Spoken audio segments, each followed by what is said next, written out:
when you're looking at an athlete, let's say for instance they're running linear, are you watching, like I know you're watching like movement, biomechanics, hip rotation.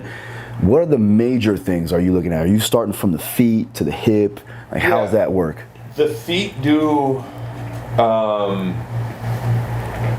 they do present a lot bears its head in what the foot is doing. And then you could interestingly enough, look at what the hand is doing, and usually it's the opposite hand, and that's something that I've been really active in thinking about and pursuing as a coach is how can we vary the hand position to alter potentially what the foot is doing. So meaning nothing crazy, but you see kids run with different hand positions, open fist, closed fist. Something as simple as putting something in a kid's hand and telling them to hold it in a certain way. It's interesting how you see the foot react and relate differently to the ground. Now, that doesn't mean necessarily to me, I would not be the person that says like the foot is the amount of nerve endings and the necessity of it to move in an incredible way. I could say starts and ends at the foot, but I think it also presents what's happening at the hip, which is extremely necessary to see. Again, I think, so one of the things that really changed my mindset, like I had said when I was coaching that young man, to stop rotating and telling him to run straight. Terrible idea.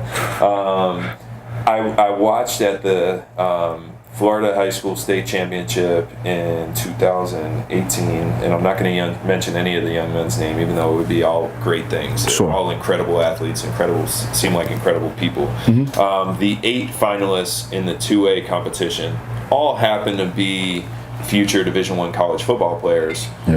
2 of them are still competing in Division I track and field, and really could be, the opportunities would be endless for them and will be endless for them on the track. And so what I saw was, I watched that from the finish line, and I saw that, I don't want to say every last one of them, because it's not always going to be to the degree that all of them do, but from where I was standing, just about all of them, you saw in almost what looked like exaggerated internal rotation of their hip, especially through acceleration.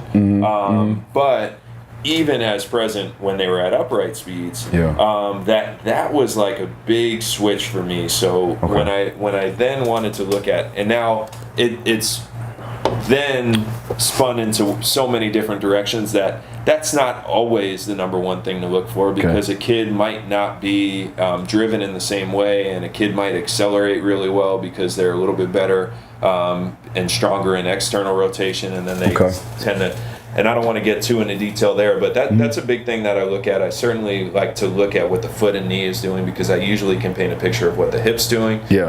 Shoulders, hands can also tell a great deal. I mean, you could look at any position of a sprinter's posture, an athlete's posture when they're sprinting, and usually you can, once you see it enough, and again the video analysis, once you do that enough, you could pretty much close everything off and guess what the shoulder's doing, what the opposite foot's doing, what the opposite hip's doing, just based off seeing how their body's moving through it.